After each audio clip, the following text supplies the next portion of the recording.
Greetings, everyone, and welcome to KLIPPEL's free webinar series, Acoustical Measurement of Sound System Equipment according to IEC 60268-21 with Dr. Wolfgang KLIPPEL. My name is Kent Peterson, coming to you from Workwayne in St. Paul, Minnesota. Welcome all. Today's webinar, Oralization of Signal Distortion and Perceptual Evaluation, is our 13th. Wow, hopefully we have lucky 13th. This one holds special interest for me as I am often the intermediary between engineering and marketing departments. I spent a number of years as a product manager for concert and installation speakers, and though many times I would hear grumbling from engineers on the team that marketing just doesn't get it, I've come across marketing people who had better ears than the engineers doing the measurements. It's always important to remember that they are a valuable part of a team. You could even consider them your customers. Sometimes they're not interested in the measurements, just the perceived audio and quality value. This webinar is also important to me as Workwayne has recently built a listening room. We call it a perception studio, and a lot of this content pertains to how we will use it going on in the future. So let's get into it. As I always, engage in the polls and also post your questions in the Q&A tab, and I'll try to get them answered in the order they show up. And also we'll cover any remaining questions in the discussion section at the end of the webinar. Without further ado, I'll turn the controls over to Wolfgang. Good afternoon, Doctor. Hello, everybody. I hope I'm sharing everything. Let's start with our, oh no, I have to go to that here. First version, that's as usually I connect this session to the previous ones. We have spoken already about the physical measurements in the room. Then I spent here in the middle section a lot about distortion measurement. And the last one was about benchmarking of audio products. But that was completely under standard conditions and based on physical measurements. Now here at the remaining part of our measurement, of our webinar, at least in session 13 and 14, we really address the perceptual evaluation of audio quality. Yeah, and the oralization technique is a new technique, a very interesting technique, and I will present that in greater detail. What are the topics? First of all, we have to speak a little bit about the problem. Testing audio devices with music. Music is a dense signal. So that means it's not like a multitone where we have some sparse free bins in it. No, everything is excited by the audio signal. It's dense. There are only a few measurements which work with such a dense stimulus. That's, for instance, here's a correlation technique. It's a cross correlation, autocorrelation technique. I'm speaking about that. And then we are coming up with an incoherence matrix. That's quite useful, but it has some limits. There's a very similar approach, but much more powerful. You will see that's adaptive modeling, also based on a linear model, but we are interested in the different signal, more or less an error signal. We call it Residium. I'm speaking about that. Yeah, and then we are using this technique for systematic listening tests using the Auralization technique. Yeah, I speak a little bit about the perceptual evaluation of the linear distortion, more or less related to the amplitude and phase response. And I'm speaking a lot about all kinds of nonlinear distortions, even irregular distortion like rub and bass. Yeah, we have today a lot of demos. I'm a little bit excited and hope everything is working. We will see. Okay, one minor comment to that, most of the perceptual work we are doing today is not directly part of the IEC 6268-21, but it's still very closely related to that. So it's actually important. But we decided at the time when we made here the IEC standard to keep this completely out and to focus this standard here completely on physical measurements. Okay, we are starting as usual with our first poll. How do you ensure optimum audio quality in your audio product? Now, we have different choices. You can click on multiple of them. Careful listening by a team of experts. You can call them golden ears. They are maybe trained, selected, and something like that. B, experience, intuition, and a little bit of luck and something like that. Physical measurements and benchmarking with competitive products. That's more or less what we did in the last webinar for 1 week. Yeah, D, always maximizing audio quality. You have a very expensive product.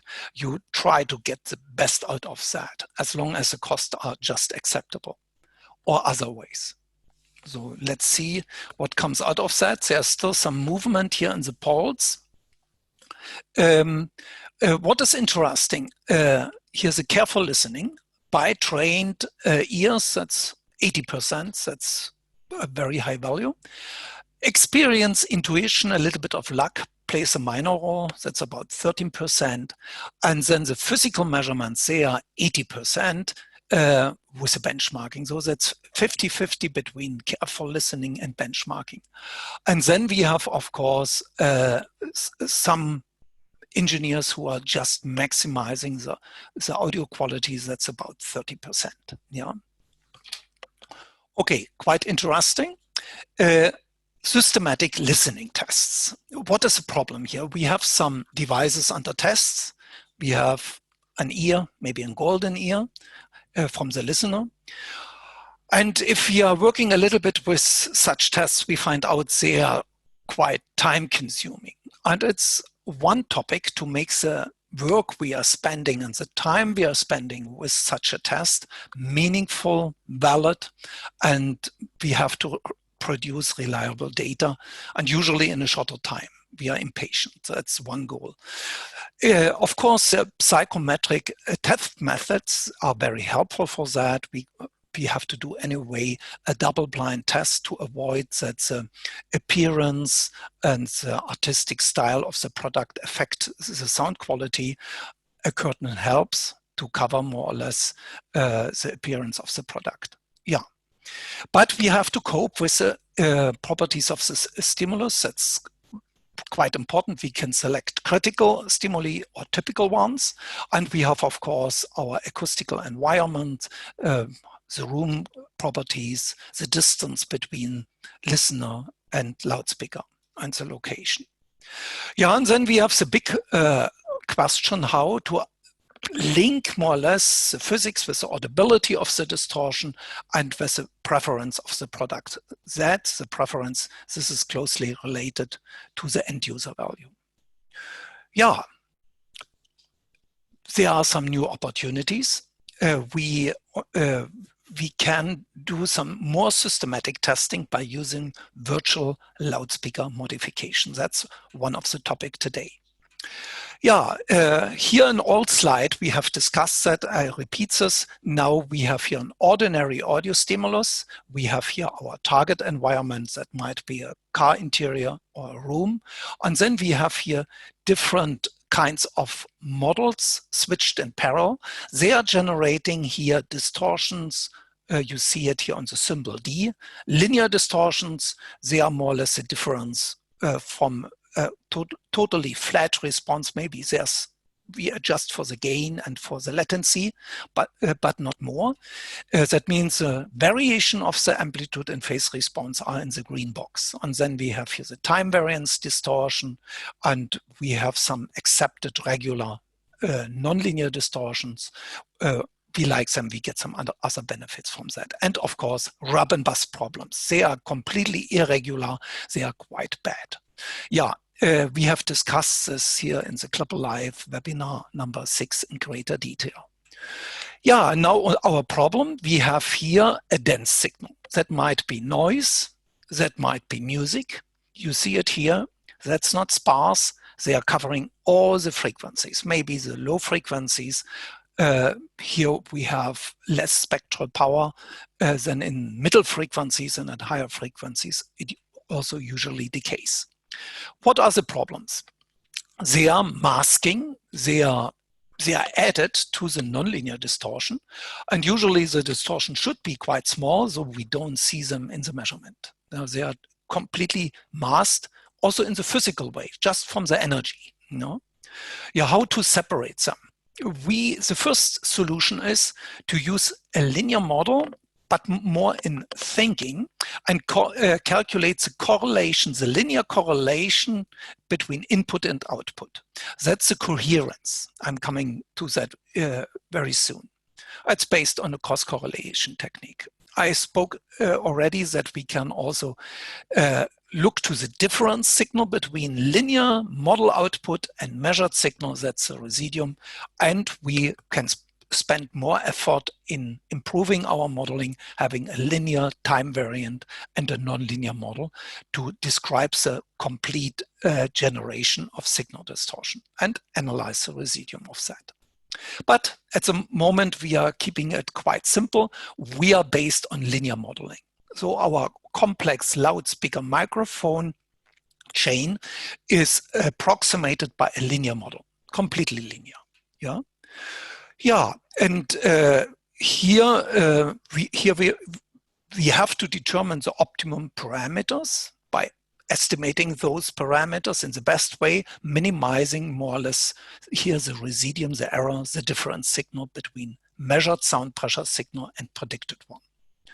Yeah, but we can also directly calculate the relationship between the input signal in the time domain, here's the voltage, and the output signal, the sound pressure signal. Yeah, I'm coming back to that very soon. And of course, we can look here to the residium, to the error signal, our residual distortion signal. Residual means that what remains after we have applied our linear modeling, after we have subtracted our linear predicted sound pressure signal. And this signal is quite interesting. It contains, as you assume, some nonlinear distortion, which can be not modeled, some time variant distortion, Raben bus distortion, and a lot of noise. Yeah, some words to the correlation technique. That's a statistical analysis. So you have to wait a little bit. It takes some time. We have to record the input and the output signal. And here you see what we are doing. First of all, we have to provide stimulus signal to the DUT. That's here X, here's the input signal, and we measure with the microphone the output signal. And then we apply usually a time windowing. Yeah, the length of the time window is quite important to get sufficient resolution here in the Fourier transform. And if you have here a reverberant room like my office, we have to make sure that we grab the whole impulse response, which is quite long here, at least half a second. Yeah, and then we are in the frequency domain. Here you see the spectrum. And now we are multiplying the spectrum, or we are squaring the signal more or less. We are multiplying it with itself. And we get here the auto spectrum. That's more or less the energy. We call it usually the normal spectrum from the input signal. We get it here at this point. And we get also here the power spectrum, the auto power spectrum from the output. And we are calculating here the cost spectrum. The auto spectrums at the input and output are always positive. It's an energy. But here the cost spectrum might be positive and negative. That's actually the interesting information here. Yeah. Yeah. Okay. Then if we have here the instantaneous value, we are applying some kind of averaging, and then we get a stable auto and cross spectrum. That's an estimate here with a roof on it. Yeah, and finally we can calculate some meaningful parameters. First off, this is an estimate of the transfer function just by calculating here the cross spectrum by the auto spectrum. You see the auto spectrum is more or less a calibration and a normalization to the input power, not more. If you look in a formal way to the symbols, then you see the X might be cancelled here. So we are dividing more or less as a spectrum depending on Y, the output, by one spectrum depending on X. Yeah.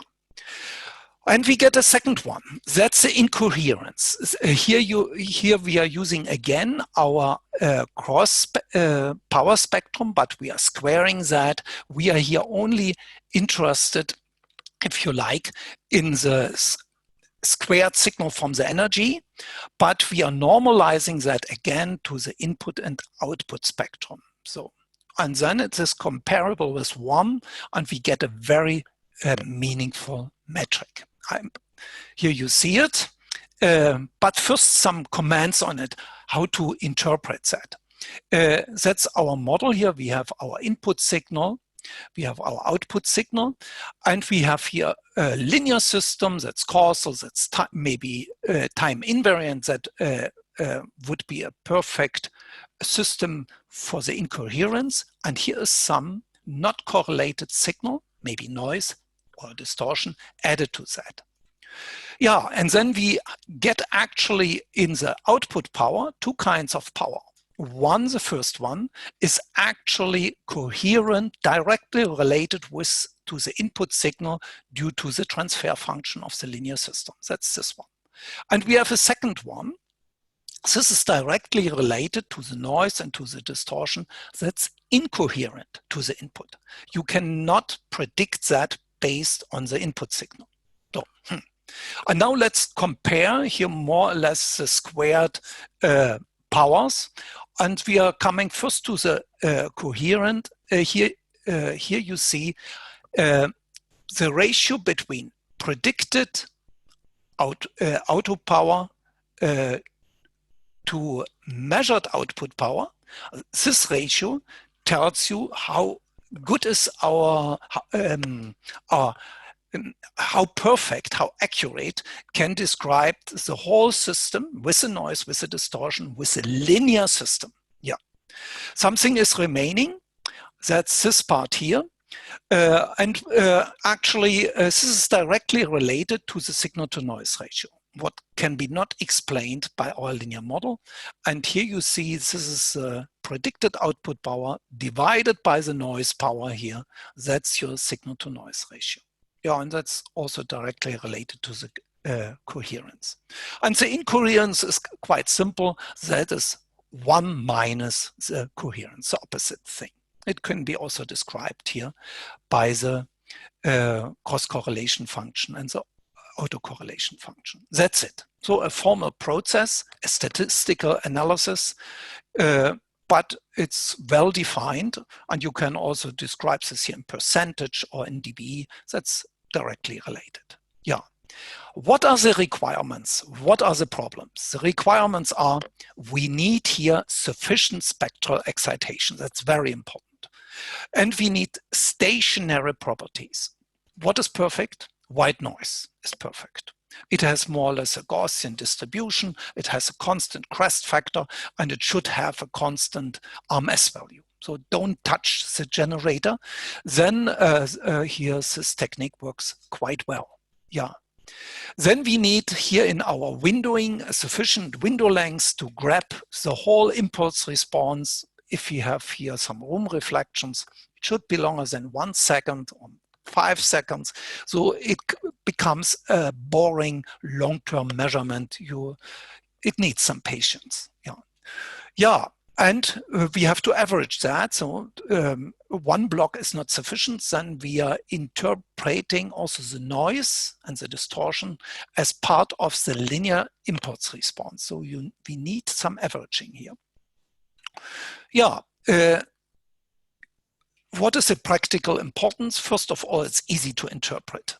At the beginning, it becomes then more complicated. If the system is linear, completely linear and noise-free, the incoherence is 0. And if we only see noise or only nonlinear distortion, not related to the input, then the incoherence is 100%. So that's easy. It can be applied to the dense audio signal. It it is directly related to the signal to noise ratio. That's quite nice, but here's the disadvantages. It fails a little bit or becomes worse for material, program material with a sparse spectrum and with non-stationary properties. And the non-stationary properties, that's really bad for music. Music is usually not stationary. So that means your incoherence is varying versus time and is not converted. So your averaging process, your statistics is quite poor then. That's one disadvantage. That's a major disadvantage. The second one is it is an energetic statistical volume. So it is averaged over a long measurement time. So it is not so sensitive for a regular nonlinear distortion, which are generated by a non-stationary music, a kick bass. You get the bass from time to time, the distortions are generated from time to time. You are averaging that to a much lower level. You have to be aware of that. So you cannot measure with that the peak value of the distortion. That's the point. It's not sensitive for impulsive distortion, not for rub and buzz, not really. You need a lot of impulses to get sufficient energy. So that's quite poor. And another big disadvantage is nonlinear distortion and noise appears in the same way. There are only minor differences. Distortion depends on the level, noise usually not. And all that, here's the last problems, makes the interpretation finally quite difficult. Let's start with the first simple demo here. We are using here a new module that's a live audio analyzer from the KLIPPEL system. I did the measurement here on the JBL Bluetooth speaker and on a competitive product. Here's the Arctic one. Maybe I have not the time to speak to both speakers here. I will focus here mainly on the competition one. Yeah, maybe I'm coming back to the data in the next session. Let's go here to my no, that's not right. Yeah, it's fine. I have to clean up a little bit here all the data.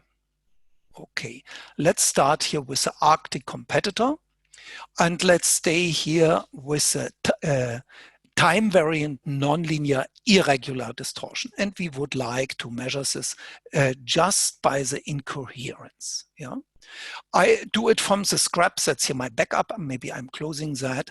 That's here our first module. I have no data on that, and here you see from the LAA. Here's the input page. It's quite simple. I use the internal generator. It provides continuous pink noise signal with a certain voltage. That's more or less everything what is important at the moment. I have here a capture block length of 5 seconds. That's quite important because those sections can be oralized later and used for listening tests. That's, you see the live audio analyzer is a kind of a recording device with a fixed block length. You can also put 10 seconds, 20 seconds or 30 seconds into that. 5 seconds is quite nice. So that means from those blocks, we are recording as many as you like. You see always the results from the distortion analysis, from the physical measurements, and you can do some listening tests later with that. But at the moment, we are staying here with pink noise. Later on, we are working with music. So if I'm pressing the button, or maybe some words to the input, I have only one input signal. Maybe you see it here. Andrew, do you show here the setup? We have here the competitor product on the table. The microphone is in the near field. Why I'm placing the microphone in the near field, I'm very much interested in the rub and buzz and in the impulsive distortion. And I would like to have the best signal to noise ratio, but my laptop is very close to the microphone. And of course you get some noise to that, but that's relatively small. If I'm going here to the in situ measurement position, then of course the signal to noise ratio is poorer, and I see more here from the laptop. And at 1 meter distance, it would be very much corrupted by any other noise here in the room. And this is not our topic today, so that's quite nice. Okay, now it's simple. If I press a button, you will see that we are doing first an initial measurement. I'm applying white noise, which is a perfect learning signal, and we are learning the linear properties of the system. That runs here with 5 blocks, so you have to be a little bit patient. That are 3 times 5 seconds, 15 seconds.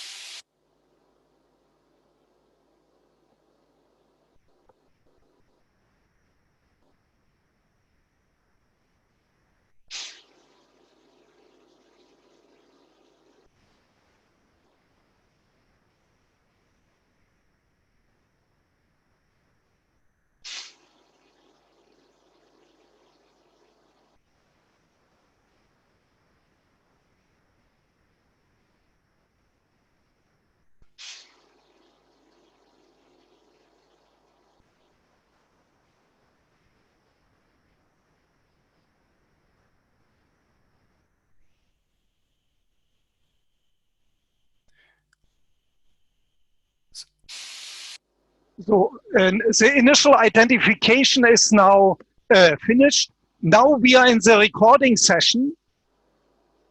And you see when I'm speaking, the incoherence goes a little bit up. If I'm silent, it goes down.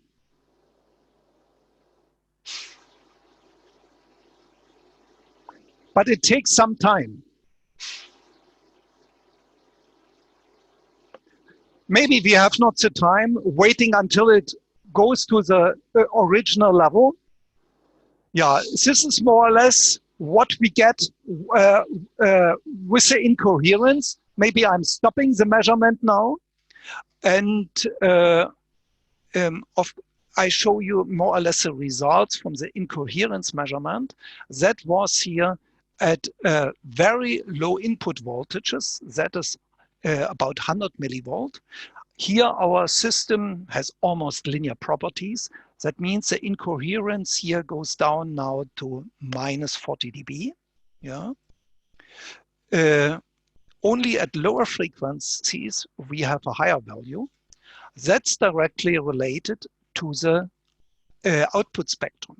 Here our output spectrum is the output. Here below 50 Hertz is minus 40 dB down, so we are close to the ambient noise, or maybe the noise from my laptop, and that's why the incoherence is here 100% noise, not related to the input. Yeah, if I'm increasing here the level, here you will see that the incoherence goes up. Now we are at 30 dB. Here maybe we are minus 25 dB, and here at the maximum level, we are getting here a value minus 15. Here we are close to 0. Here we have very bad problems from the loudspeaker. Yeah, this is more or less the summary here from the from my short demonstration. I'm coming back to that. Or maybe we can have a look to the JBL speaker for a very short view. You know, I have to open that. No. Only this is only music. I have not done it here with that. That's true. Anyway, let's switch over. No, that's the wrong window. To our summary. I have done multiple measurements. You remember from 100 millivolts to 1 volt, and here you see the results from the incoherence. What we see is if the input level is rising, the incoherence becomes larger. and we hope it is directly related to the distortion. And really, yeah, at higher values, we from the input level, we get more distortion. That's true. We get not a big change here at lower frequencies, where just the output signal is too small and we have problems with the signal to noise. So that comes, this is actually here a noise problem. And here in this low frequency range, where the loudspeaker produces some output and so on, but there is a very complicated behavior. Here we have a fight between distortion and noise, and it's quite hard to interpret that. At very low levels, we get a very fancy result. So that means below 100 millivolts, so here you see it in 50 millivolts, we get suddenly a much larger incoherence, so more than 100 millivolts. That's not caused by distortion, that's also a noise problem. Yeah. So that means with rising input level, we are starting with a relatively high incoherence value, we are going down to a minimum, and then the nonlinear distortion will rise and determine the incoherence level. So nothing happens at some values where the noise is always dominant. Yeah, do you have any questions, comments to the incoherence measurement or some personal experience? Yeah, I think first of all, a little bit of clarification. When you were running the pink noise or white noise, your microphone, obviously your Bluetooth microphone, the algorithm just sort of gated it all out. So if there's any confusion to our attendees, yes, obviously there was noise stimulated in your office. So, and I also have just a quick clarification. Sorry, I didn't know that. Oh, that's okay. That's Yeah. okay. It's interesting to hear what the noise is doing to your headset algorithm. Pretty interesting in itself. Also, just wanted to clarify something. In the panels, you mentioned white noise stimulus, but it looked like the input was pink noise stimulus. So I just seeking some clarification as to whether it's white noise or pink noise. Yes. I'll let you answer. For identifying the incoherence, to calculate more or less the autocorrelation and cross correlation, here the white noise signal is the best signal. So we have the best energy for learning. But the audio world likes, of course, pink noise signal. So that means for the normal testing where we apply some music, that was the second part of my experiments, sorry, we used a shaped white noise so that it was shaped like a pink noise. So we are really representing a full band audio signal which has the same energy in 1/3 octave bands and not in bins from the FFT. That's Very white good. noise. Very good. And one of our attendees brought up a good point. You must be a Zoom master. If you turn your Zoom settings and audio to original recording, the attendees will be able to hear that's the noise. good. Well, and I don't know if that's you, Wolfgang. I think it's to each individual attendee. If you turn your audio to original sound, it turns off the noise gate. I'm going to try that. Should be fun. Okay. Another comments? No, not at this time. Thank you. Okay.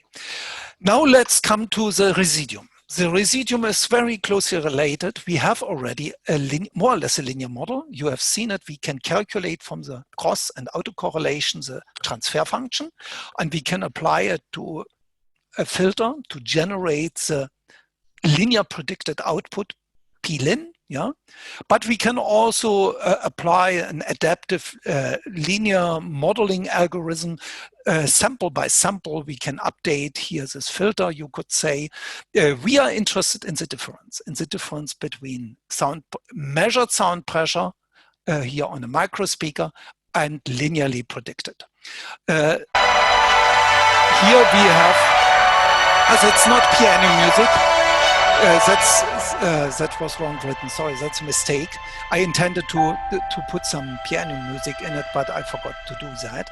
So that's a different kind of music, and that comes out of the microspeaker. You hear or detect there are not much bass in it, and there are some strange impulsive distortion also in it. Yeah. Yeah, and we have here also a modeled output. The modeled output sounds much better. There's no noise in it and no nonlinear distortion. That's just the bad frequency response. And if we are listening now to the difference, we listen to the residuum. It is, of course, much smaller than the measured and the modeled one. It's just the difference. So, and this error signal is quite nice for doing some further investigation and analysis. Yeah, also that's the difference. This is more or less, if our linear model is adaptive, we can use such an update algorithm, taking the error, multiplying that with the input and using this as a small update for the transfer functions. What is the benefit of this approach? It can be used for any music and speech signal.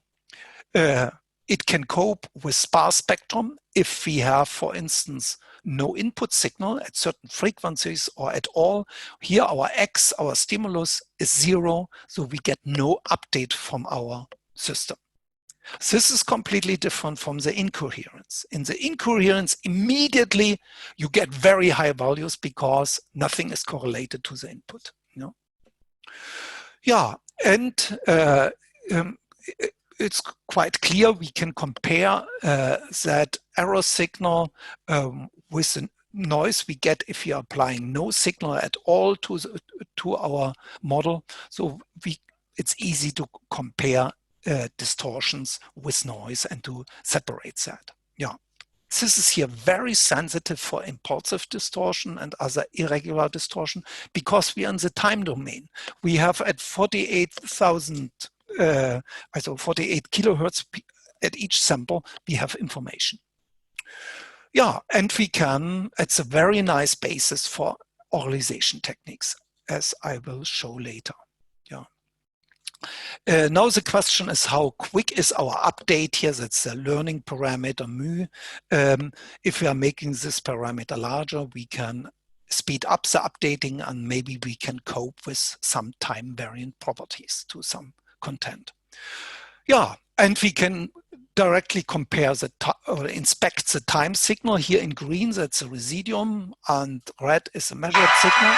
We listened already to the measured signal, and this is here the residuum, also analyzed versus time and spectral frequency. Then we can immediately understand that most of the distortions here in the residuum are generated here about 1 kilohertz, where the microspeaker is very active. But we get also some distortion up to 20 kilohertz, and that for all the time. Yeah, that are rub and bust distortion. That's most likely motor and suspension distortion. You hear a little bit the music, but the music is quite rough. That's very typical. Yeah, now let's do that here with our live audio analyzer. I could, it makes not much sense to make that here because maybe the other guys, well, let's try, maybe it works. So I'm starting here again a second LRR, and now starts the initial identification. And I hope you hear the noise. I hope so.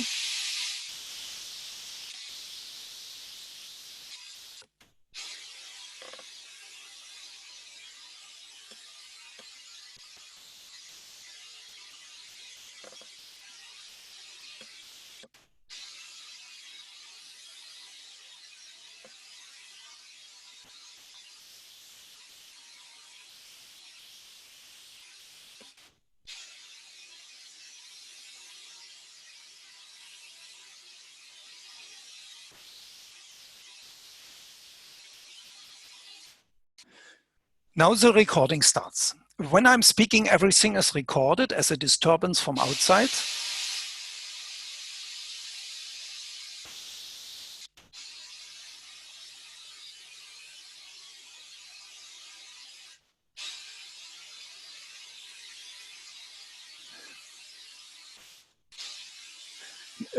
Now I'm start speaking and disturbing a little bit the measurement. We will see it here in the next time. Here in the Residium, you get some distortion, and or it is interpreted as a higher value of the Residium. Now we have enough information. I stop maybe the measurement, and now I can actually first of all, I have to explain what we see here as a windows. We have the incoherence value as usual. I have spoken here in the last block. No, in the last block that's the initial identification, that's the measurement, that's from my speaking. But in the last block, I think I stopped speaking, or at least at the beginning. Let's go back in time. That's here the cursor. That's the previous block. And that's one block before that. And that's maybe here the first one. Or let's go here really to the beginning. Here we have a very low value. No, that's here the first one. And now let's listen to the music. That's pink noise. And this is here the no, that's modeled. That is this one here. And here we have the Residium in red. This is here in the same ratio like the modeled one. You see it's not very loud. It's minus 30 dB. Here we see the peak values. That's the peak value from the total signal measured. And that's the peak value from the distortion. So that's almost minus 20 dB approximately. Yeah, but you can also listen to the 20 dB increased value. I hope you hear that, Andrew. Do you hear it? That should work, yeah. We hear already in the dense signal, here's a spiky distortion. That's more or less a little bit impulsive distortion generated by the speaker. Yeah, and if we are going a little bit further, then you see, now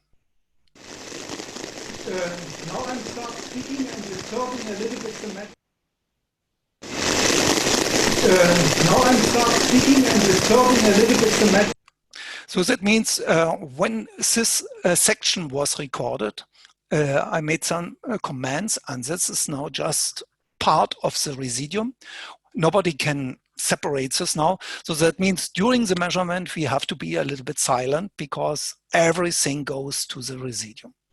But you can nicely inspect that and listen to that. Okay.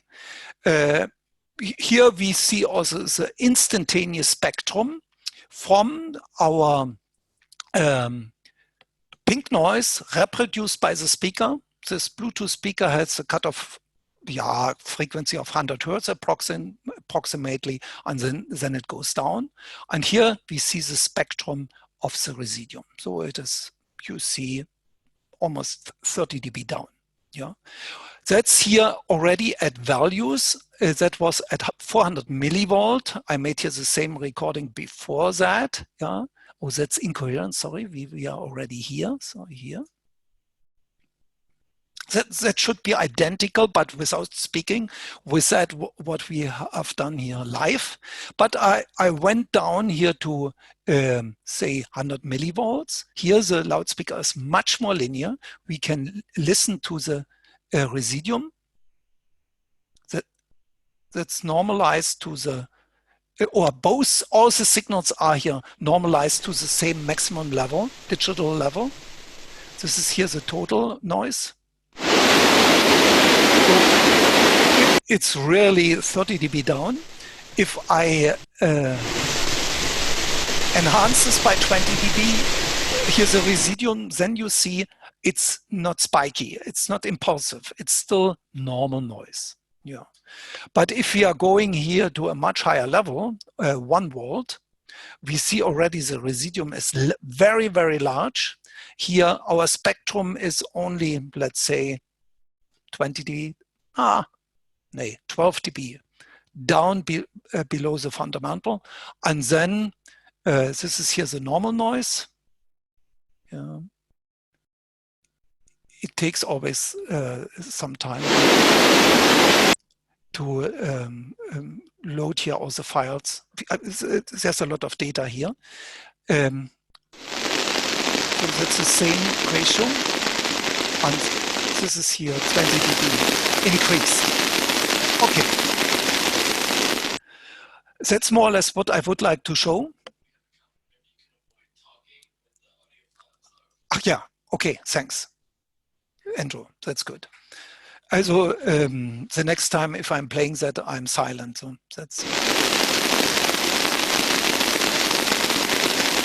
that was a Residium 20 dB increase. That's very useful, this button here, to inspect the distortion immediately when they are here generated. Of course, we can go to the JBL speaker. Here it is a time variant distortion. No, I have no noise signal. I have to do it later with the music. Let's come first to the competitor speaker and apply really some music. I save the time. We are going immediately to the, no, I close that one and that one and open that. We are going immediately to a medium level. And here we are. I'm here in one block where I see some interesting information. The distortions are, that's the distortion ratio.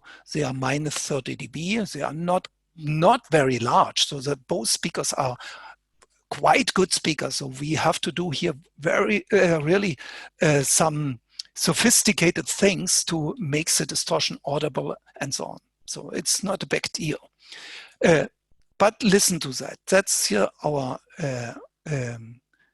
Zars music example modeled. Comment fais-tu pour oublier, pour oublier?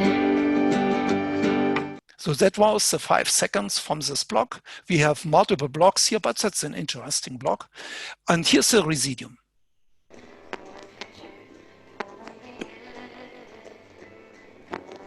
That's the same amplitude or magnitude ratio like the modeled one. And here 20 dB increased.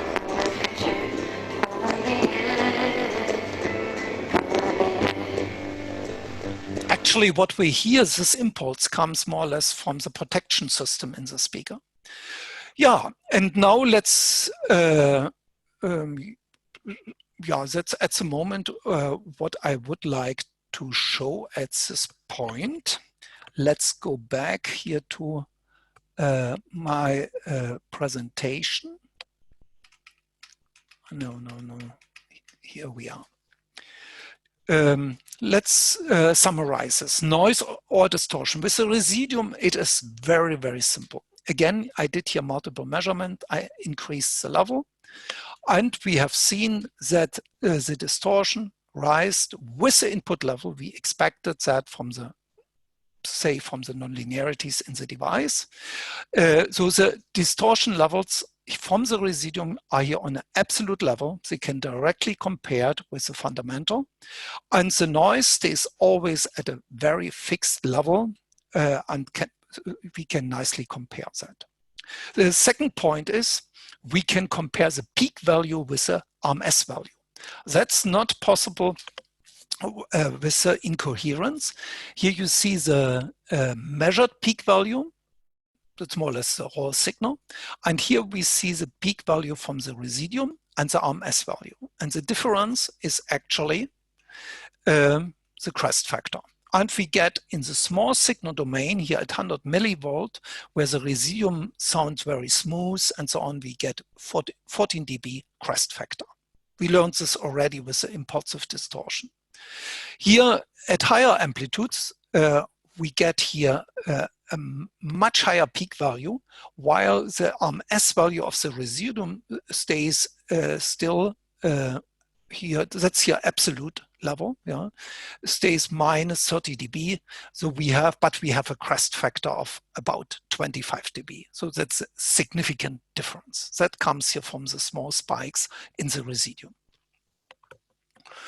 Yeah, they are impulsive distortion, more or less. Do you have any question, comments? Yep, I think there might be one. Stepping back to the noise stimulus again. We have a question on what would happen if you used a burst tone. For testing? Yes. Of course, we can, in the recording phase, we can use any signal we like for doing our recording. Why? Because in the initial phase, we learned already the linear response, and we can calculate the residuum for any input frequency. But with the burst signal, we cannot learn. So our adaptive mechanism is not active. We are living with the old transfer function. There's no updating for this moment. Or only possible for a very narrow frequency band. Very good. That makes good sense. Thank you. Okay. Yeah, we have the next poll. How do you use the human ear for testing? Again, multiple choices. I have never done it, be honest. Listening under standard condition. That means standard is usually physical. I don't mean a perceptual standard. There are some. I mean here standard describing physical measurements. Yeah, that means using usually an artificial stimulus, anechoic room. Listening under target application condition. So you go out of the anechoic room. That's here maybe in an anechoic room. You go into a car, into a listening room, or you hold your smartphone in a normal distance from your ear and something like that. Yeah. Systematic listening tests under controlled conditions, so double-blind test with psychometrical methods, multiple listeners, program material, and you apply a full statistical analysis. More or less, you have learned something from Floyd Toole and John Olive. Yeah, and finally, listening to virtually modified sound reproduction. A simple example would be you take an equalizer, you make first the equalizer flat and listen to the speaker, and then you try to improve your speaker or make the frequency response worse, and use that for listening tests. Okay, here are the results. All of the participants have done something in this direction. 22% listening under standard condition used for physical measurement. Why? First of all, you cannot avoid that. If you are making the physical measurements, you are maybe close to that, you are listening to that, and you find out it makes sense why you are, for some distortions, you are much more sensitive. Yeah. For instance, some rub and bust distortions, which are very impulsive, they are usually quite more audible in a non-reverberant environment, because you have more time to, there's no smoothing effect from the reverberation time. The same is true for some nonlinear distortion, which are generating some roughness in the sound. Yeah, listening under target application condition is a must. Yeah, 72%. That's correct and important. Listening under controlled conditions, that's quite interesting. I've done a lot of participants, almost the same as under C, 67%. And finally, number E, 20% have done some virtual modification with an equalizer or with some nonlinear stuff, or with a residuum, which is our next topic, to really investigate the nonlinear distortion. So that's the last thing, is our topic now. And the idea is quite simple. We have everything prepared, everything is ready. we have spoken a lot in the webinar about our model. And now the idea is we are placing some scaling devices here at the output of each subsystem. So we can scale the linear distortion, the time variant distortion, the regular and irregular nonlinear distortion. Noise is usually not so exciting. Yeah, that's more or less a scaling factor. If the scaling factor is 1 in all the devices, more or less, the synthesized output is identical with the measured output. If everything is 0, we are just listening to the stimulus. Maybe the stimulus is attenuated to adjust the gain, or delayed to consider the latency here in the blocks and with the direct pass. This is here usually not very important. Yeah, what is our goal? Our goal is to generate virtual modifications of the output signal and to perform a systematic listening test. And with that, we can save a lot of time.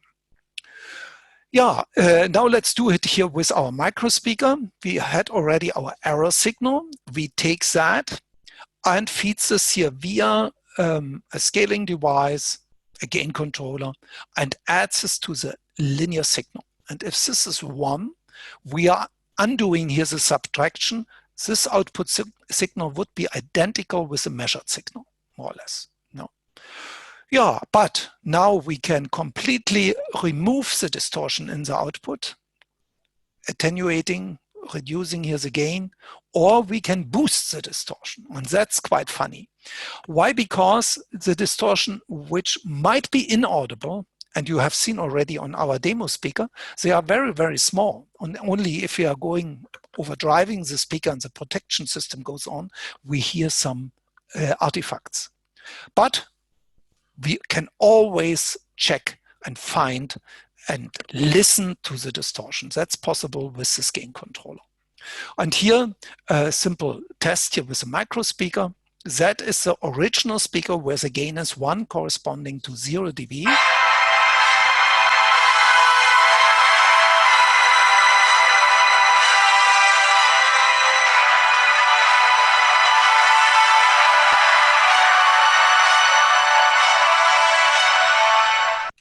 And the same now, but the distortion increased by 6 dB.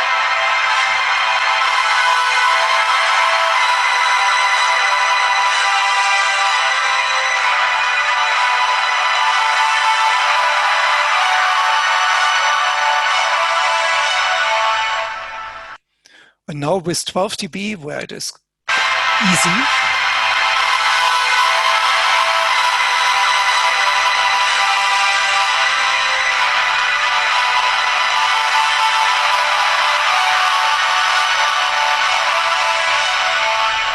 if I would go backwards now, you would say it's much easier for you to detect this. There is some learning going on in your brain at this moment.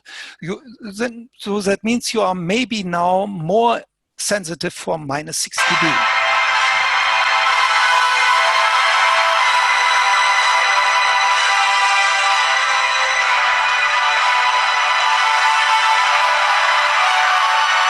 Yeah, for minus 12 dB, you should have a very good ear.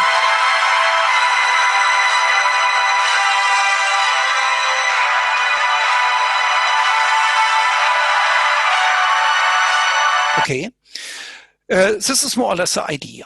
And let's summarize the benefits of that. So we can use this scaled residuum here for an automatic measurement of the audibility threshold. That's a very, very nice benefit. We can here apply the weighted up and down method. That means if you did or presented the right response, the right answer, the right judgment, we make it harder for you, and we are reducing the distortion. And that's the down step. And if you make any mistake, we help you. We are going up for a moment, and if you make 3 errors, then we stop the measurement and then we calculate the audibility threshold. Yeah, what is a good thing? We can find audibility thresholds of distortion which are actually inaudible in the real product. That's quite interesting. Why? Because we can find out are we safe with our ear, even for a golden ear, or are we just borderline, or do we spend too much money on a product and it's not worse because nobody will hear it? Yeah. And we can also change our question. We will not ask for audibility. We can ask for sound quality or preference and something like that, end user value. And that's also quite interesting. And that's very simple. It's fast. It's a completely transparent technique. You get also always some physical measurements, some distortion metrics, how strong, how large are the residuum in the test. Or it can be always applied, or it can be also applied to virtual products which are not existing yet. It's based on modeling, more or less, if you have the data. Yeah, I would like to show that. And oh no, that's this one here, sorry. Okay, now it's quite simple for us. You know already those buttons, and now I'm using those buttons here. If I place this button, Comment fais-tu pour oublier, pour oublier? That's the real speaker. Here's I'm in the competitor, Arctic, and now I can train you a little bit by increasing the... Comment fais-tu pour oublier, pour oublier? Okay, and I'm going down here to 12 dB. Comment fais-tu pour oublier, pour oublier? And now only 6 dB. Comment fais-tu pour oublier, pour oublier? For me, it's audible. Now we are back to 0 dB. Comment fais-tu pour oublier, pour oublier? So that means if you would listen for 3 minutes to that, you could easily detect that with good headphones at -6 and 12 dB because you're learning that. Okay, we have to speak how to about this learning here in the next session in 1 week. But you see, that's quite interesting. That was medium level. Of course, you have the Residium. Yeah. Here we can enhance that. You hear that the voice is also distorted. That are the nonlinear distortion of the speaker, but they are quite small. But the main effect comes from the protection system. But we can also, if you like, take the Residium and listen to that. Here downsampled, we have done.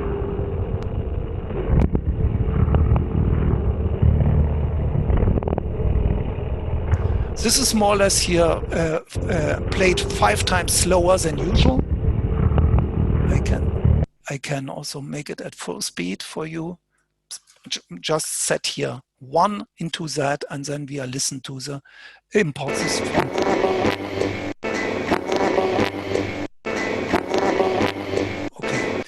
Okay, and of course you can immediately throw that Residium here into the time frequency analysis, and then you see here that comes from the nonlinear distortion. That's with the more or less with the singer here modulated from the bass signal, and that are here the problems with the protection system. Okay, if we are going to a lower level, yeah, now we are 4 dB more down. Oh no, that's just Residium. I have to go to that one. Let's start again. I train you a little bit with the enhanced Residium, 20 dB more.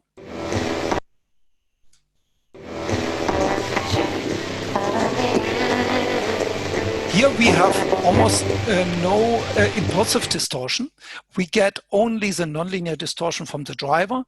They are usually here, I know that second order distortion, they are already 4 dB, with 4 dB less input, we get still enough. And this is now added with 18 dB Comment fais-tu pour oublier, to the linear one. oublier? If you listen careful, Comment fais-tu pour oublier, pour oublier? you might detect that the voice now is a little bit more rough, but this is not critical. It's very, very small. That's good enough. So, and at high level, of course, everything becomes worse. That's here the last one. Let's go to that one. Here the distortions are quite high. The spectrum are very wide. We have very strong impulses. The impulsive distortion are they are above. That's here the absolute. This is the distortion ratio. So they are almost in the same order like the fundamental, and then the residuum sounds already bad.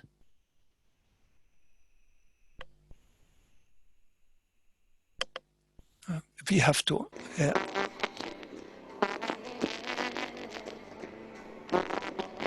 That's now not enhanced. And this is here the real speaker. Comment fais-tu pour oublier, pour oublier?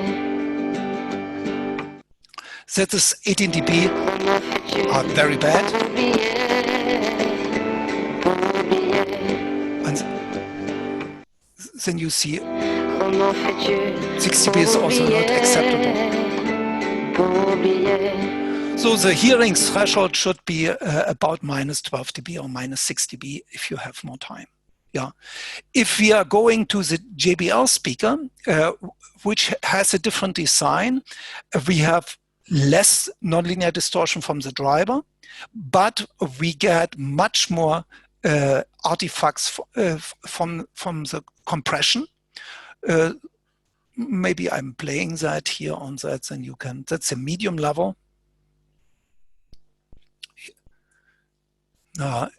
Maybe we are just listen first to the Residium with 20 dB, enhanced.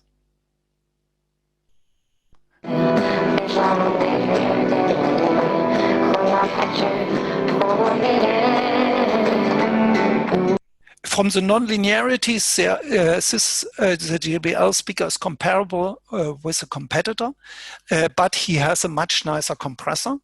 That means even if I'm overdriving the loudspeaker, the compressor is always active, and it sounds something like that. Just the Residium 20 dB increased. Yeah.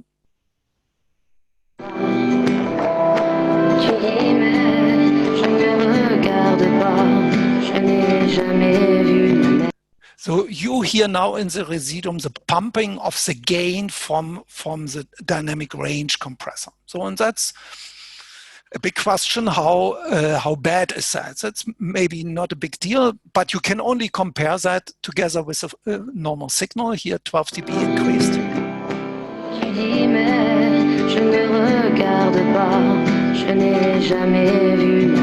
But the artifacts which are impulsive are very minor here in the speaker.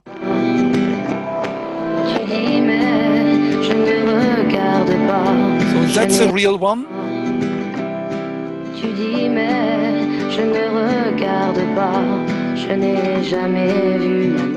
Yeah. So here you see that the pumping is, or the variation of the gain is not so critical. Okay, that's more or less what I would like to show. I'm jumping back to our presentation. Any questions? Yeah, and again, this is stepping back a little bit. This one came in late on when we were discussing the nonlinearities, but is it possible to select the type of distortions in oralization, such as only nonlinear or only irregular distortions or EQ? Can you I'm list me coming each one to of the that distortions? very soon. Aha, good, good. Yeah. That's it. Move ahead, sir. Okay, then let's go on. Here, this question was just the right question for that. We can go on with this principle, so we can develop a more general approach. Let's summarize this. We need, of course, a stimulus, music, speech, and we need our DUT, that's here the loudspeaker with a microphone, and we have to excite that with a signal. And then we need a reference system. That might be, a linear system. It might be a flat system, only time delayed, or any other thing. And now we are comparing the reference system with the system under test. We are considering or compensating for latency and gain. And now the two signals are comparable, and we are synthesizing here our residuum and scaling that and adding that to the normal signal. That's the whole idea, more general. We have done it here up to this point with an adaptive linear system.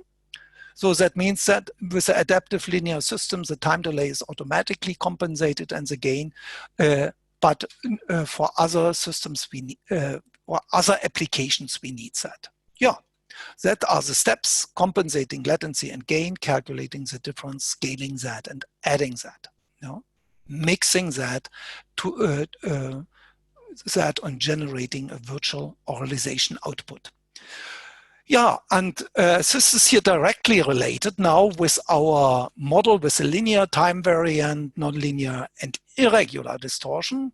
And the interesting point is residuum is always test signal minus reference signal. And now we can use different signals for test signal, for reference signals to come up to different kinds of distortions. Here you see, or I'm starting here with that what we have done up to now to this point. We used an adaptive filter. This adaptive linear model was not so quick, so we could actually here in the last experiment on the JBL driver, actually we did something like that here. We also considered the time variant part in the residuum, from the compressor. So we are, but if you think about the heating of the voice coil and other long-term effects, they are of course easily compensated with our slow adaptive linear model at the moment. Okay, yeah, but there are many other opportunities. Here you see, for instance, the nonlinear modeling, or better to just come to the nonlinear distortion, and we can generate them by comparing an output of a nonlinear model used as a test signal and as a reference signal, a linear model. Then we are coming up to that. Yeah, but we can also separate irregular distortion by noise. That means then we need here still a measurement. We measure the output of the DUT, but here we need an adaptive nonlinear model to compensate for the nonlinearities. This is a little bit more complicated. That's maybe not practical, but many other variances here are quite powerful and interesting. Yeah, let's stay here with the nonlinear modeling. That's quite simple. Here you see what we are doing. We have our DUT, and we are building two models of that. We can actually, here in with a state feedback model, we can describe that in the linear domain, in the small signal domain for very small displacement using Thiele-Small parameters, for instance. Yeah, and we can do it in the large signal domain with always the same model, but then here those blocks B, A, and D and C, they are depending on the state vector X. So they are varying, like here the stiffness with the displacement. Yeah, that makes everything nonlinear. And now in this model, we can consider not only the stiffness, we can also consider force factor, inductance and so on. We can also separate them and having a scaling factor for each nonlinearity or for each distortion generated by each nonlinearity. So that can be done. Maybe you know it already from our Auralization module. Yeah, and then you apply the same thing. And now we are here, or this is already used for here at KLIPPEL more than 15 years. And we have also some examples on the website implemented in a listening test. It's an automatic listening test where we are determining your hearing.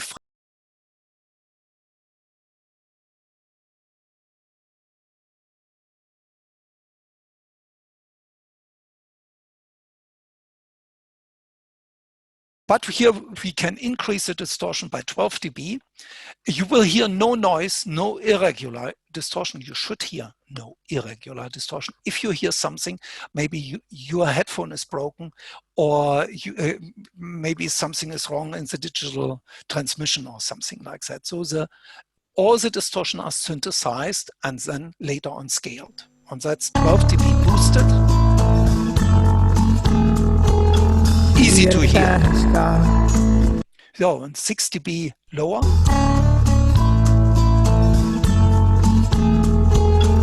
You get a fast car. So, still good to hear. Oh, no, I was too quick. Each time we are starting in the listening test also at higher levels. At the beginning, it's quite easy. Yeah, and usually all the participants give the right answer in an A/B comparison between distorted and not distorted. And here at minus 12 dB, that's about here, you are making the first mistake. You give just the wrong answer. Then we are increasing the level. We help you. We encourage you a little bit to stay with the listening test. And if you make it also wrong, then we are again back to 12 dB, and then we are going down and something like that. And if you make 3 mistakes, then we are calculating in the mean the hearing threshold at minus 3 dB. If you come out with minus 3 dB, you are not a very good listener.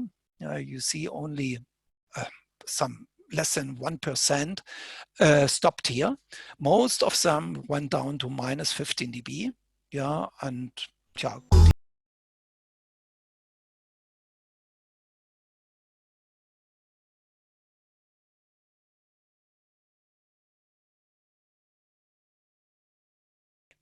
Yeah, so that's the whole idea here. And now another application, which is quite interesting. Can we also oralize the linear distortions? We need here, the measurement cannot be applied. We need 2 models, actually 1 model, and the stimulus as the input. Yeah, that's more or less the residuum is the difference between the linear model and the stimulus. Yeah. And here you see what we are doing. We are doing it here with our speakers in the target environment in the room. And of course, we are compensating for gain and for latency. That's not interesting. And we are considering first all the speaker distortion at small amplitudes, in the small signal domain. Yeah? And we call it here with the symbol DSP that comes out here from this linear system added to the, say, flat system, delayed and attenuated. Yeah, and we get here as a sum, as the output from the adder, the direct sound. But then we get also some reflections from the room, from the table, from the laptop, and so on. We call it here diffuse sound or ambient sound or something like that. And that can be also synthesized with a linear system.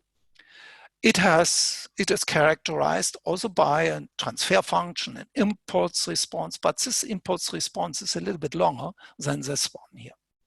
And that synthesizes those distortions. Yeah, and how can we come up with here the transfer function for the speaker distortion and for the room? Quite simple. By using a measurement. I did it here. I placed the Bluetooth speaker at the right position. I went here here at the in situ measurement at 30 centimeters distance, and finally also at 1.5. You will see it later. And I made a recording. That means here measured with this chirp full band signal. My interest is to come up with a total transfer function at this point. Then I go back to the first sessions here from our webinars. We have scanned here the 3D output from the speaker, determined more or less the coefficients of the spherical wave model, and then we use those results to predict the free field response at the listening point. And now here we are subtracting the two transfer functions and end up with the transfer function from the diffuse sound, or from the room, you could say. No? So that's quite simple. Yeah, and here you see for the linear distortion, that's even simpler. We calculate just the difference between the direct sound, the total sound, sorry, and the free field response. No, that comes here out from the direct sound extrapolation. Yeah, that's again test minus reference gives the residuum, but we are not in the time domain, we are here in the transfer function. And the same for, and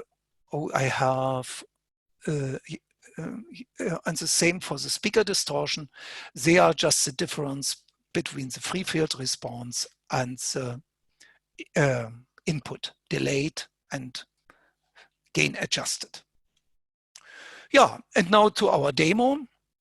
I used here the old in situ measurement. You know already this module. You know already the measurement. We have done it here in the first section. Standard acoustical measurements performed in normal rooms. That was the second session. And we need, of course, the data from the holographic near field scanner. Yeah, that's our speaker. That's here the JBL. I did it here for the JBL and for the competitor. That's a microphone at the test position, the in situ test position, and that's here the target application. That's my ear here at a normal distance.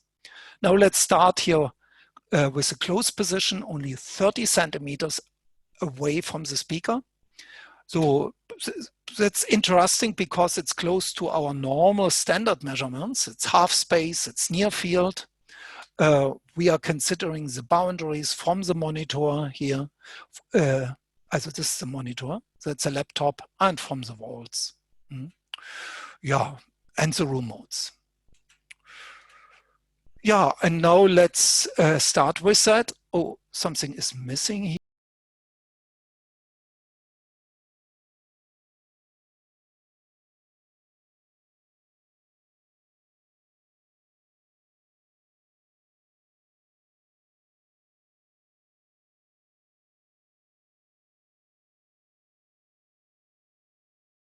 Okay, and that are the speaker distortions.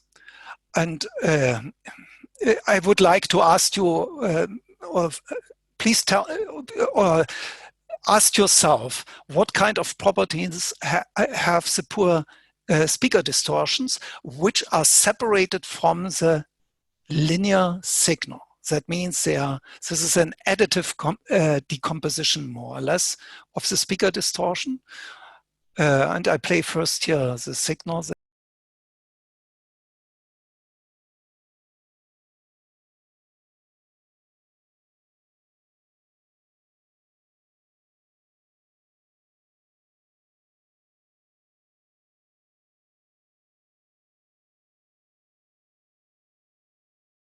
What means that the distortions are high at very low frequencies. They are actually below 100 Hertz, mostly generated, because this Bluetooth speaker cannot generate or reproduce those signals, and they appear here as a difference in the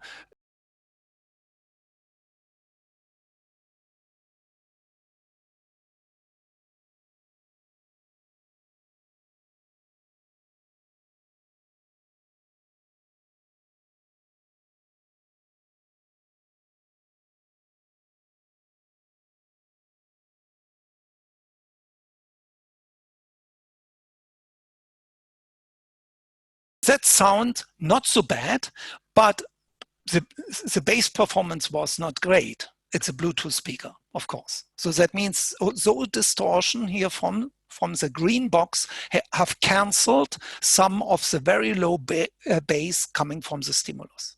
No? Yeah, and finally, we can listen.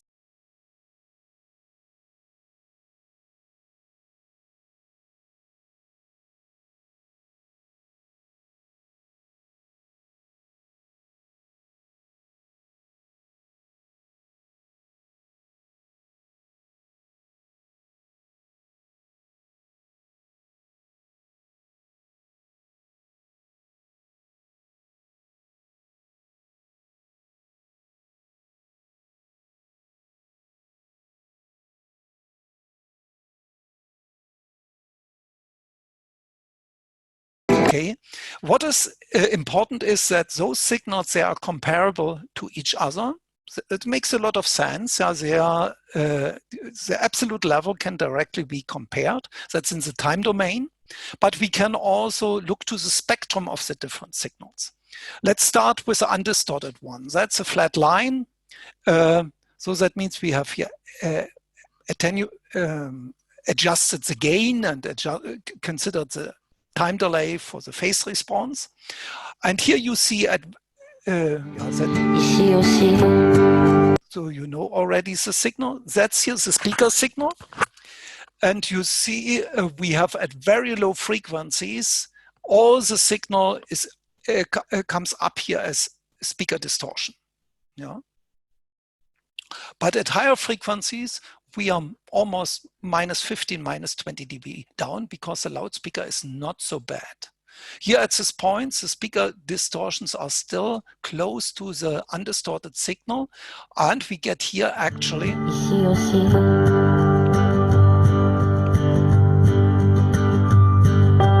Noir pour la suite.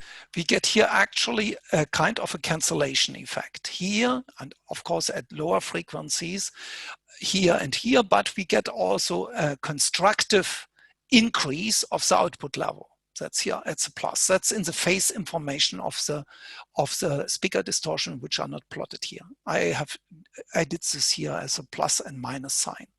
Yeah, and the difference of the two things with the minus sign generates a direct sound, which goes here dramatically down. But it goes also down here at those room resonances. No, they are not yet here. From those modal resonances in the speaker, we have to say. Ici aussi. So that's the direct sound. And now comes actually first the room response. You heard this already, yeah? And here you see we are in 30 centimeter distance. The room influence is not so great. It generates more or less a rough frequency response. That's it, no? Yeah, and that gives the total response curve. Okay, let's summarize. Now is the next step. Let's go to my ear. The distance is much larger, 1.5 meter. What are the targets here in this experiment? We are considering the typical condition for this Bluetooth speaker. Yeah, we are considering, of course, the angle. We would like to consider also some strange reflections from the table, and maybe also from this edge here, and from the walls, and all that is here assigned to the diffuse sound, we could say, to this block. Yeah. So the direct sound is only here, the straight line going from the speaker directly to my ear. Now, so we are considering the typical target condition. And we would like to search for a critical program material because the perception of the linear distortion also depends on the kind of music is used. If we have no bass in the signal, then it doesn't matter that the Bluetooth speaker cannot reproduce it. So the spectral properties are still important. Yeah, we can combine subjective and perceptual evaluation. And I meant actually physical and perceptual evaluation here. Oh, sorry. And we can easily compare the distortion generated by the room and by the speaker. First, the first view to the frequency response. That's here in the frequency time analysis. It should be here a straight line, but according to the properties of the wavelet analysis, we get here a larger distribution of the energy, but it's very close to a direct impulse. But here from the total sound, we see the effect from the room. At 1.5 meter, the direct sound looks very similar, but of course now the room influence is more dominant. And we see also the standing waves, the room modes at lower frequencies. Yeah, and now the same story, but now really in the target environment, it sounds completely different. Only the undistorted signal is identical. Okay, you know that. Now the speaker distortions, they are very similar. I keep it also short.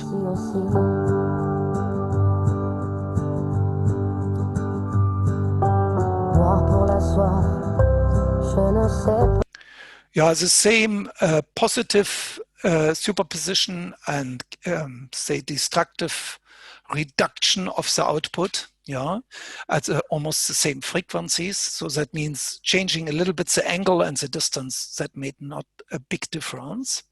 And now comes the direct sound. It looks very similar. It sounds similar. I speed it up. And now the interesting result here, the room response is, yeah, we could say at least almost 15 dB larger than the direct sound, at least 10 dB. Even at very low frequencies, we get, we see the, the room modes helping us a little bit to generate some bass sensations. So that's quite interesting. That's only the room.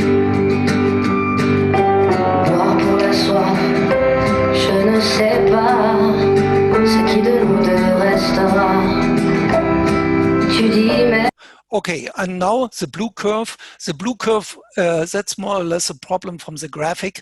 It has the same, almost the same height as the brown curve here. So that means the conclusion is that the room really dominates the total sound impression of the speaker here at my ear. The direct sound is much smaller. The linear distortions, of course, are dominant here. So that's the whole thing here.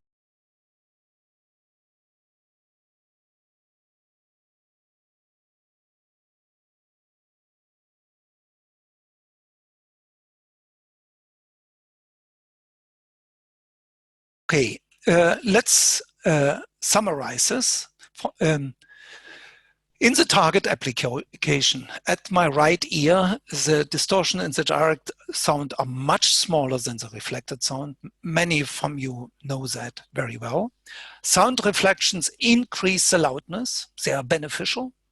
They are improving the sensation of spaceness in the reproduction. Music with a significant bass is a very sensitive stimulus to detect that this is only a Bluetooth speaker, a small Bluetooth speaker, which cannot reproduce that. Music with high dynamics, with breaks, transient, is this very sensitive stimulus for the sound reflections, and we really enjoy that we get some reflections from the wall and from the table. Yeah, and what means that?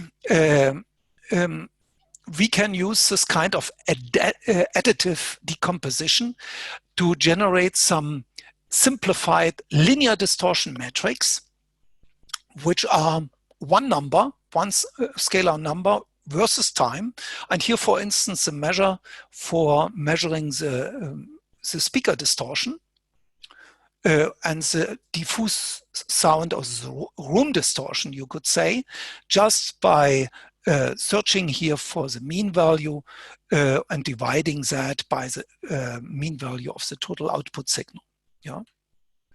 Yeah, and you can also do a nice thing. You can calculate the ratio between the direct sound here in green and the total output. That's the instantaneous direct energy fraction.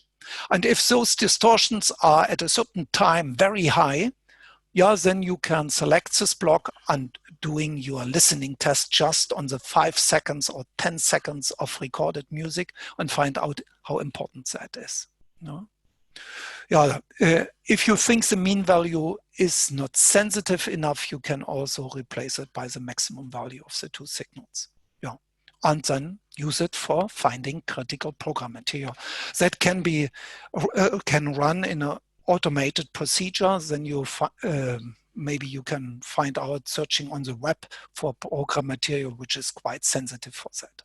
And of course, that's the one application. The other thing here of the additive decomposition is putting our scaling factors into that and synthesize virtual objects with in systematic listening tests. Please make sure that you, with the speaker distortions, you should not increase the gain above 1. If you are doing that, then you are synthesizing or generating an artificial zero in the transfer function. Yeah, so you should not do that. That's not a problem of your speaker. So that means at 1, everything is identical with the real speaker, but you have the opportunity to reduce this gain here.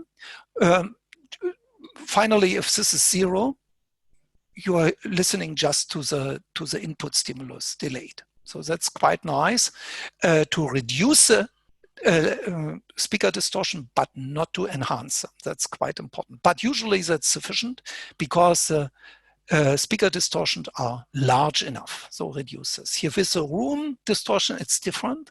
They are usually out of phase with the direct sound. There is not much cancellation. You could theoretically also increase here the gain over 1, boosting the room distortion. That would work. The same is true for the nonlinear distortion.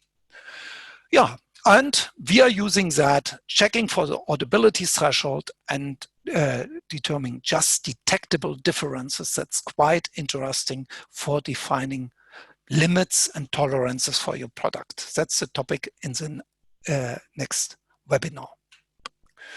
Yeah, any discussion? Sorry, I was too quick.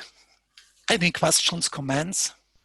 Not at this time. Boy, you've covered a lot of territory. I like to, at the very least, thank you so much for putting so much hard work into this. I was sitting here trying to calculate how many hours of actual content you've created here, and it's quite remarkable. Thanks, Kent. And all for free, too. How about that?